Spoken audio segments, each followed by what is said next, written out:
Polite men fail because they speak to manners, not instincts. Ever notice how the man who breaks the rules ignites desire while the gentleman gets ignored? That's not coincidence, it's psychology. Tonight, you'll learn why blunt, unapologetic language cuts through her social mask and reaches what she hides. Stay with me, because by the end, you'll know how to communicate certainty, awaken attraction, and stop being invisible without becoming aggressive. The nice guy lie and its predictable outcome. Being a good man was supposed to work. You followed the rules, watched your tone, filtered your words, and swallowed your impulses because you believed restraint was attractive. You learned to be agreeable before you learned to be honest. And yet, despite doing everything right, you kept getting the same result: polite smiles, emotional closeness, and zero desire. That outcome isn't bad luck, it's cause and effect. From an early age, men are taught that attraction is a reward for good behavior. Be respectful, be supportive, don't offend, don't push, don't want too much. Desire is framed as something dangerous that must be hidden, softened, or negotiated. So you learn to speak in half statements, to ask instead of declare, to wait instead of lead. You don't express intent, you test the water. You don't move forward, you hope she pulls you in. That hesitation feels safe, but it quietly erases polarity. The problem is not kindness. The problem is fear masquerading as virtue. When a man is afraid to say what he wants, afraid to take space, afraid to create tension, he communicates uncertainty. Not verbally, but energetically. Every softened sentence, every over-explanation, every "I don't want to make you uncomfortable" signals the same thing. I am not grounded enough to handle desire, and desire does not respond to that frequency. This is why the nice guy so often becomes emotionally valuable, but sexually invisible. He listens, validates, reassures, and waits. He becomes safe, predictable, and non-threatening. Those qualities build trust, but they do not ignite attraction on their own. Attraction requires contrast. It requires direction. It requires a man who is comfortable with his wants and strong enough to risk losing approval. Meanwhile, the man who seems to break the rules isn't succeeding because he's reckless or disrespectful. He succeeds because he's unfiltered. He doesn't dilute his intent to manage reactions. He doesn't outsource decision-making. He moves forward assuming desire is natural, not shameful. That certainty creates tension. Tension creates polarity. Polarity creates attraction. The predictable outcome of the nice guy strategy is resentment. You give without leading. You wait without acting. You hope effort will be noticed and rewarded. When it isn't, frustration builds. And that frustration leaks out subtly through passive comments, forced humor, or emotional withdrawal. At that point, even kindness begins to feel heavy. The hard truth is this: attraction is not earned through patience. It is sparked through presence, through clarity, through a man who is at ease with his own desire and doesn't apologize for it. When you hide that part of yourself, you're not being respectful, you're being invisible. This isn't a call to become rude or careless. It's a call to stop betraying your own intent, to replace approval-seeking with self-trust. Because the moment you stop performing goodness and start embodying certainty, the dynamic changes, and so does the outcome. 2. Attraction lives below morality, in instinct. Attraction does not ask for permission from morality. It does not consult social rules, ethics, or what people say they want. It moves silently, underneath all of that, driven by instincts that existed long before politeness, dating advice, or modern values ever showed up. This is where most men lose the game without realizing it, because they are trying to negotiate desire using the language of good behavior. Morality is learned. Instinct is wired. One is installed by society. The other is embedded in the nervous system. When you speak only in ways that are safe, polite, and socially approved, you are speaking to the surface layer of her mind, the part that manages image, reputation, and correctness. That part can like you, respect you, even admire you, but it cannot desire you. Desire is not a moral decision. It is a bodily response. This is why attraction so often looks irrational from the outside. A woman may say she wants kindness, stability, and emotional safety, yet feel drawn to a man who is blunt, grounded, and unapologetic. This is not hypocrisy. It is the difference between what the conscious mind endorses and what the subconscious responds to. The subconscious does not care about being nice. It cares about certainty, direction, and emotional impact. When you censor yourself to avoid offending, you are not being virtuous. You are signaling uncertainty. You are showing that you are more concerned with approval than with truth. Instinct reads that immediately. It registers hesitation as weakness, not because weakness is immoral, but because weakness does not feel safe or compelling at a biological level. Attraction evolved around survival, not politeness. This is where men misunderstand confidence. They think confidence means being loud, dominant, or aggressive. It doesn't. Instinct is not activated by force. It is activated by grounded presence. A man who knows what he wants, says it without apology, and remains calm regardless of the reaction sends a powerful signal. He is not performing. He is not persuading. He is simply expressing reality as he experiences it. Morality tries to smooth edges. Instinct is drawn to edges. It responds to contrast, polarity, tension. That is why neutral, agreeable communication feels invisible. There is nothing for the subconscious to grab onto. No friction, no charge. When everything is softened to avoid discomfort, desire starves. This does not mean abandoning respect or crossing boundaries. It means understanding that attraction begins before rules come into play. Instinct decides first, logic explains later. When you speak with clarity instead of caution, with intention instead of permission-seeking, you bypass the internal debate and speak directly to the part of her that already knows how she feels. Most men try to be chosen by proving they are good. Instinct does not choose based on goodness. It responds to certainty. When you stop filtering yourself through morality and start expressing yourself through truth, something shifts. You are no longer asking to be evaluated. You are presenting yourself as you are, and instinct, unlike society, respects that immediately. 3. Mask fatigue and the shadow. She is tired long before she ever meets you, exhausted not by life but by performance. From the moment she learned how to behave, she learned how to hide. Smile here, soften your voice there. Don't want too much, don't say too much. Be desirable but never desiring. That mask is not optional, it is survival. And the longer she wears it, the heavier it becomes. What most men don't understand is that when they approach her politely, cautiously, correctly, they are not being respectful. They are reinforcing the prison. They speak to the version of her that is already drained, already restrained, already suffocating. Every safe compliment, every hesitant question, every "I don't want to make you uncomfortable" signals the same thing. Stay hidden, stay controlled, stay small. And she does, because that is what she has always been rewarded for. But beneath that mask lives something else entirely. A part of her that is impulsive, physical, hungry, unapologetic. A part that does not want to be managed or protected, but seen. This is the part she rarely shows, not because it doesn't exist, but because she has learned that revealing it comes with judgment, rejection, or shame. So she buries it. She becomes good. And being good for too long creates pressure. That pressure is what you feel as tension when you are around her, the hesitation in her voice, the contradiction between her words and her body, the strange pull that never resolves because no one is speaking to the right place. Most men keep knocking on the front door, hoping the mask will open. It never does. The door you have to address is not social, it is psychological.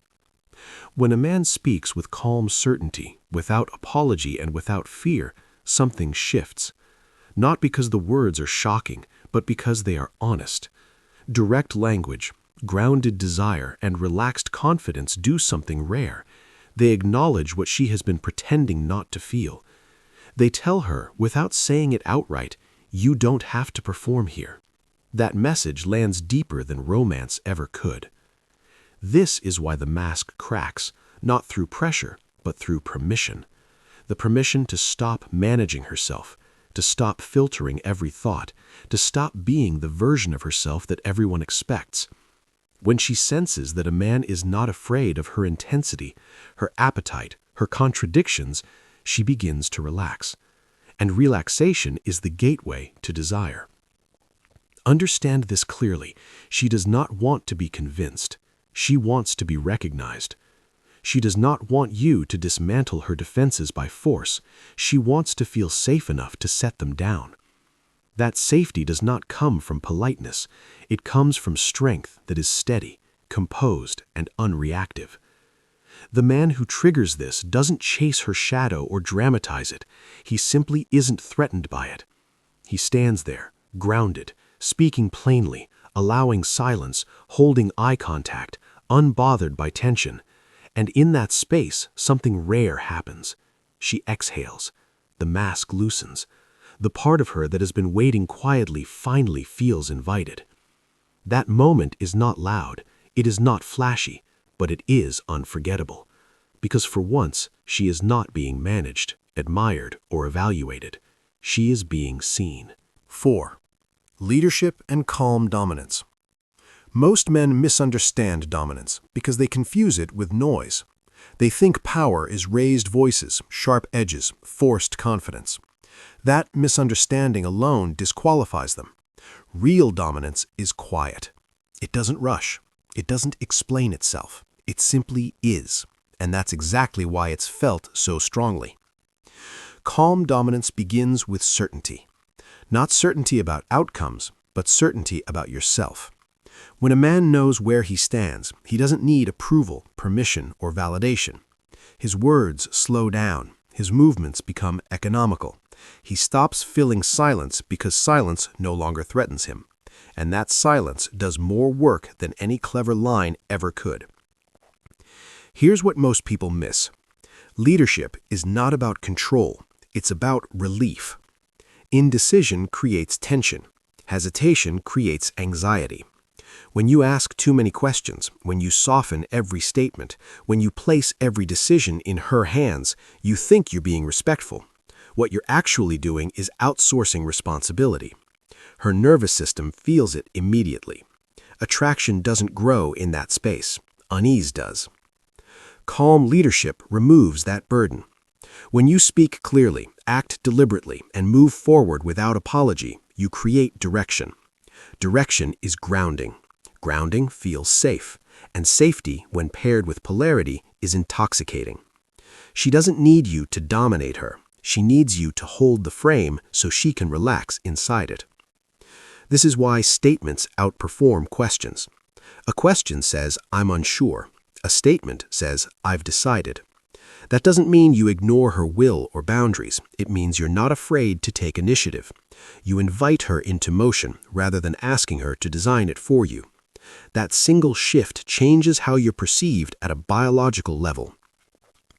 Aggression, on the other hand, is insecurity leaking out. Loudness is compensation. Pushiness is fear of losing control. The moment you feel the urge to force, convince, or overpower, you've already lost the position of strength.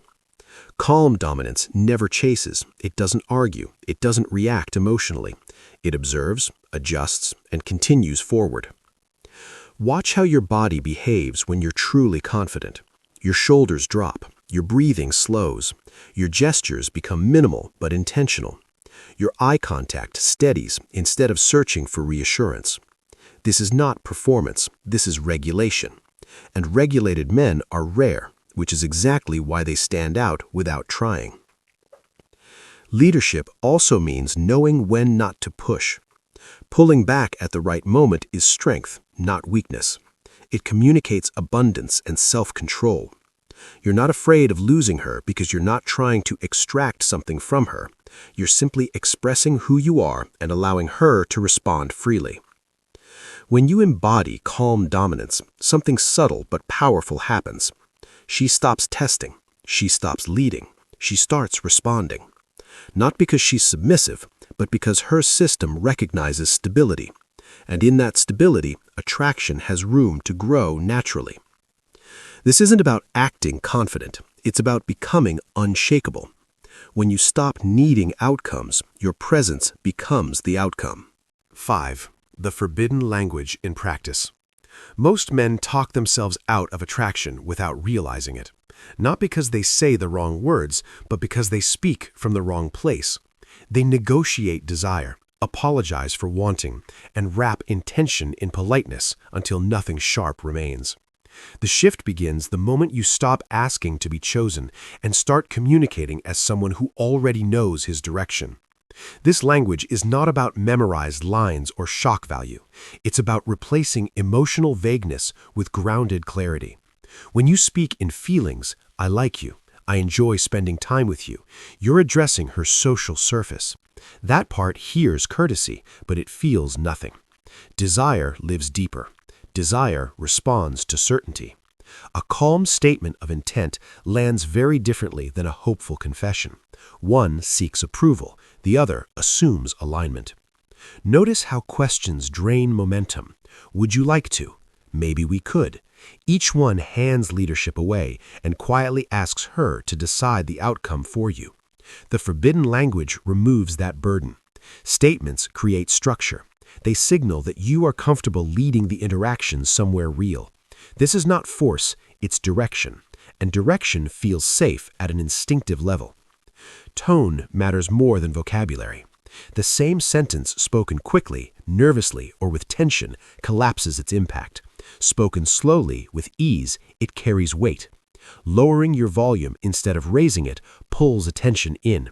Pausing after a charged sentence does more than adding words ever could. Silence is not emptiness, it's pressure. In that space, her imagination takes over, and imagination is always stronger than explanation. Compliments follow the same rule. Generic praise is invisible because it's expected. Targeted observation is different. When you comment on her energy, her presence, or the effect she's having on you, you step out of rehearsed scripts and into honesty. The key is restraint.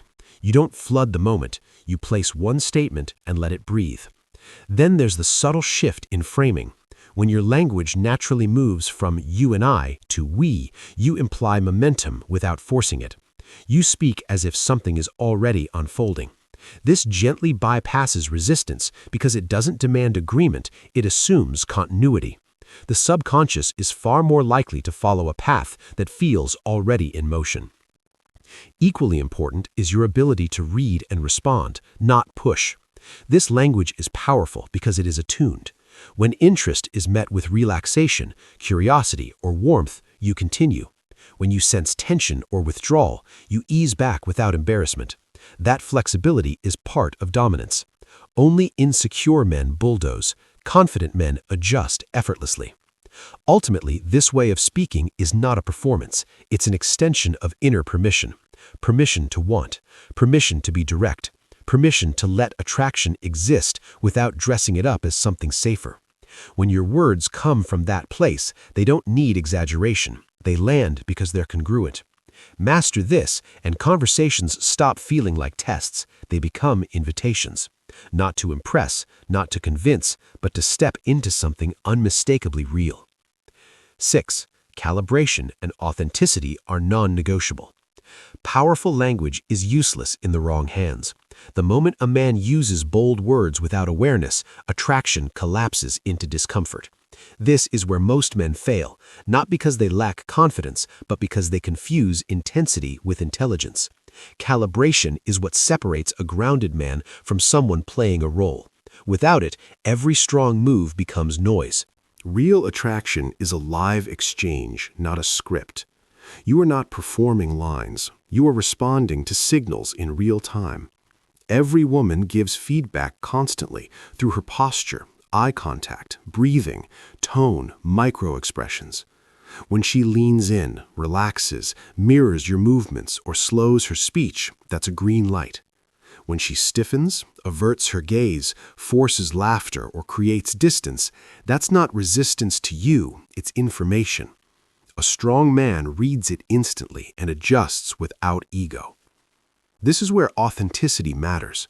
If your confidence is real, pulling back feels natural, not humiliating. You don't double down to prove something. You don't chase validation. You shift tone, change direction, or lighten the moment because you're not attached to an outcome. That emotional independence is what makes boldness safe. Women don't fear directness, they fear men who are emotionally out of control. The fastest way to kill attraction is to imitate dominance without embodying it. Forced pauses, exaggerated stares, theatrical delivery. This is insecurity disguised as confidence. Women sense it immediately. It feels off because it is off. Authentic presence doesn't try to impress, it assumes worth. Your voice doesn't need to drop artificially. Your body doesn't need exaggerated stillness. When you're grounded, your nervous system is calm, and everything you say carries weight without effort. Calibration also means understanding timing. Just because something can be said doesn't mean it should be said now. Desire builds in layers. Jumping too fast isn't bold, it's impatient. A man who knows his value doesn't rush intimacy, he allows it to unfold. He escalates when her body is already there, not when his mind wants it to be. That patience creates safety, and safety amplifies desire. There's another layer most men miss. Calibration protects you. When you stay aware, you never cross boundaries, never create regret, never turn confidence into liability. You remain in control of the interaction because you're in control of yourself. That's why women relax around men like this. They feel seen, not hunted, chosen, not pressured.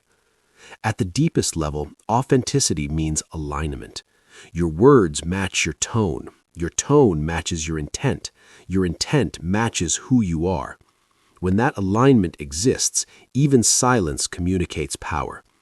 You don't need to sell dominance, it's felt. And when a woman feels that steadiness, she responds instinctively. So understand this clearly. Bold language doesn't create attraction. Self-regulation does. Awareness does. Presence does. The words are just a delivery system. If the core isn't real, nothing lands. But when confidence is genuine and calibration is sharp, even the simplest statement can carry more charge than the dirtiest line spoken by a man who's pretending. 7. The real power, permission, not manipulation. The most dangerous misunderstanding men have about attraction is believing it's something you do to a woman rather than something you allow to emerge. Manipulation tries to force desire through tricks, pressure, or performance. Permission does the opposite. It creates a space where desire no longer needs to hide. That distinction is everything. When a man seeks control, he's secretly afraid.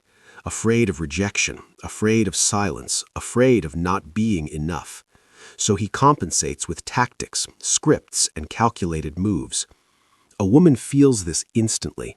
Even if she can't articulate it, her body reads the tension.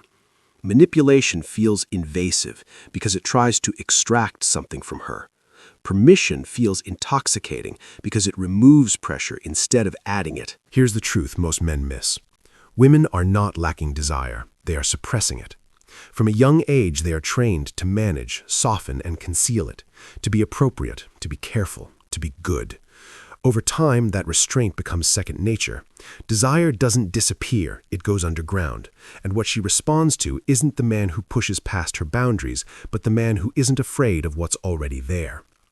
This is where real power lives. When you speak plainly, when you hold eye contact without rushing, when you allow silence to do its work, you're sending a message without saying it out loud. Nothing about you needs to be hidden here. You're not demanding she want you. You're not asking her to be someone else. You're showing that if desire appears, you can handle it. That calm acceptance is rare, and rarity creates gravity. The nice guy tries to earn attraction by proving he's safe, but safety without depth becomes suffocating. The manipulator tries to trigger attraction by being shocking or dominant, but that creates resistance. The grounded man does neither. He doesn't negotiate desire, and he doesn't chase it. He stands steady and lets it surface on its own. That steadiness is what her nervous system relaxes into. Permission is subtle. It's in the way you don't rush to feel silence. It's in how you don't flinch when the energy shifts. It's in how you don't apologize for wanting, but you also don't pressure her to respond. You're not trying to convince her of anything. You're allowing her to notice what she already feels. This is why acceptance is more powerful than persuasion. When a woman senses that her intensity won't be judged, corrected, or exploited, something profound happens. She stops performing. She stops calculating. She exhales. And in that exhale, desire becomes honest. Not reactive, not defensive. Honest. Manipulation creates short-term compliance at best. Permission creates attachment, not because you trapped her, but because you freed her. From self-censorship, from expectation, from the exhausting need to manage herself. And when someone gives you that kind of freedom, you don't feel controlled, you feel seen. That is the deepest form of influence there is. Everything you've heard comes down to one unavoidable truth. Attraction is not created by trying harder, behaving better, or saying the right things. It's created by inner certainty made visible. When a man stops negotiating for desire and stops hiding behind politeness, something fundamental shifts. He is no longer reacting to her approval. He is grounded in himself, and that grounding is what her instincts recognize immediately. This is why the man who is calm, direct, and unafraid stands out without effort. He doesn't force outcomes. He doesn't chase reactions. He allows tension to exist, desire to surface, and silence to speak. In that space, attraction grows naturally because it isn't being managed or controlled. The mistake most men make is assuming power means taking. Real power is the ability to remain steady when desire appears, yours or hers, without collapsing into need or aggression. That steadiness signals strength at a level words cannot fake. If you take anything from this, let it be this. Stop performing. Stop apologizing for wanting. Stop hiding behind manners that erase polarity. When you are fully present, fully grounded, and unafraid of intensity, attraction stops being something you chase. It becomes something that finds you.